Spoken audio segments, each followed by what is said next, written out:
Assalamualaikum warahmatullahi wabarakatuh. Saya Dwina Priindini. Di sini saya akan menjawab tugas dari mata kuliah Arsitektur dan Organisasi Komputer. Langsung saja dimulai, yaitu yang pertama mengenai sistem operasi. Jadi, sistem operasi adalah sekumpulan perangkat lunak yang berada di antara program aplikasi dan perangkat keras. Sistem operasi merupakan penghubung antara pengguna komputer dengan perangkat keras komputer. Sistem operasi atau operating system atau OS adalah perangkat lunak yang bertugas untuk mengatur, mengendalikan perangkat keras, dan memberikan kemudahan untuk pemakai dalam penggunaan komputer. Sistem operasi akan melakukan layanan inti umum untuk software aplikasi. Layanan tersebut seperti akses ke disk, manajemen memori, tugas penjadwalan, dan antarmuka user. Bagian kode yang melakukan tugas-tugas ini dinamakan dengan kernel atau suatu sistem operasi. Oke, next, yang kedua itu VirtualBox. Pengertiannya, VirtualBox merupakan salah satu software aplikasi emulator yang biasa digunakan untuk membuat sistem operasi virtual di dalam komputer. Bisa PC atau laptop. Biasanya banyak pengguna komputer menggunakan aplikasi ini untuk mencicipi sebuah sistem operasi tanpa harus menginstalnya langsung di hard disk.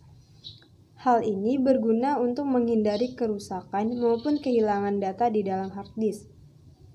Karena jika kita menginstal sistem operasi baru yang akan bergandeng tangan dengan sistem operasi lama, banyak yang harus dilakukan, terutama sekali pembagian partisi. Nah, pembagian partisi ini yang bisa menimbulkan efek samping kehilangan data. Oke, jadi di sini ada simulasi sistem operasi menggunakan VirtualBox. Ya, jadi yang pertama itu kita yang pastinya harus mempunyai aplikasi VirtualBox-nya. Lalu buka VirtualBox-nya dan klik New atau baru. Nah, di sini dia. Maka akan tampil menu Create Virtual Machine. Di sini bahasa Indonesia ciptakan mesin virtual. Lalu di sini ada isi namanya Windows 7 32 bit. Lalu ada folder mesin, baru ada tipe, di kolom dipilih Microsoft Windows di versinya Windows 7 32 bit. Oke, next.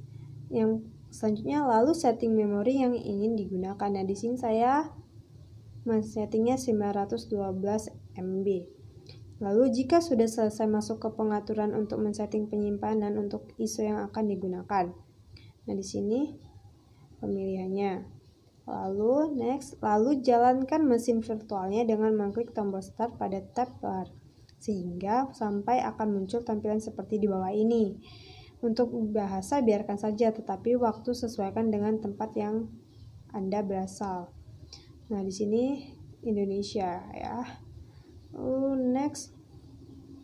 Setelah selesai mengatur waktu, kita akan diminta untuk mengatur hard disk pada komputer untuk penyimpanan pada Windows. Nah, sini ketik Drive Option Advance, lalu klik New, baru klik Apply, baru klik Next. Oke, next.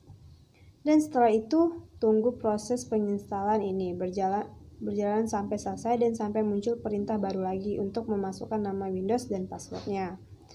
Oke, next. Setelah penginstalan selesai, Anda akan diminta untuk memasukkan nama Windows Anda. Silakan isi nama sesuai keinginan Anda seperti contoh gambar di bawah ini. Nah, ini dia ya. Lalu ketik next. Dan setelah itu maka Anda sudah selesai untuk menginstal Windows Anda dan akan muncul tampilan Windows seperti biasa sama seperti yang ada di komputer Anda. Oke, yang ketiga struktur sistem operasi. Nah, di sini ada gambarnya ya. Baru gambar strukturnya. Struktur sederhana, sistem operasi yang kecil, sederhana, dan terbatas pada hardware, contoh MS-DOS dan Unix. MS-DOS menggunakan single texting dan single mode tanpa proteksi hardware. Terdapat dua fasilitas layanan interupsi, layanan ROM, BIOS, layanan MS-DOS. Oke, nah ini dia adalah contoh ROM BIOS, MS-DOS pada IOS dan MS-DOS SIS. Oke, next. Keempat, proses-proses. Terdapat beberapa definisi proses, di antaranya proses sebagai program yang sedang dalam keadaan eksekusi, Proses membutuhkan sumber daya seperti CPU, time, memory, file, dan I/O. Proses yang khusus berhubungan dengan kegiatan penjadwalan sering disebut thread. Dalam perkembangannya, proses dan thread dibedakan.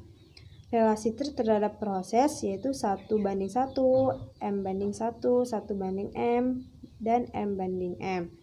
Jika ditinjau dari sudut pandang proses, sistem operasi harus mampu 1. Melanjutkan tanpa henti atau interleave beberapa proses. 2. Mengalokasikan sumber daya untuk proses. Ketiga, mendukung komunikasi antar proses dan penciptaan proses. Oke, next. Kelima, deadlock atau starvation. Yang pertama, deadlock. Deadlock adalah suatu kondisi di mana dua proses atau lebih saling menunggu proses yang lain untuk melepaskan resource yang sedang dipakai. Karena beberapa proses itu saling menunggu, maka tidak terjadi kemajuan dalam kerja proses-proses tersebut. Deadlock adalah masalah yang biasa terjadi ketika banyak proses yang membagi sebuah resource yang hanya boleh dirubah oleh satu proses saja dalam satu waktu. Sedangkan starvation adalah kondisi yang biasa terjadi setelah deadlock. Proses yang kekurangan resource karena terjadi deadlock tidak akan pernah mendapat resource yang dibutuhkan sehingga mengalami starvation atau kelaparan. Namun, starvation juga bisa terjadi tanpa deadlock. Hal ini ketika terdapat kesalahan dalam sistem sehingga terjadi ketimpangan dalam pembagian resource. Satu proses selalu mendapat resource, sedangkan proses yang lain tidak pernah mendapatkannya. Oke, next. Yang keenam, manajemen memori.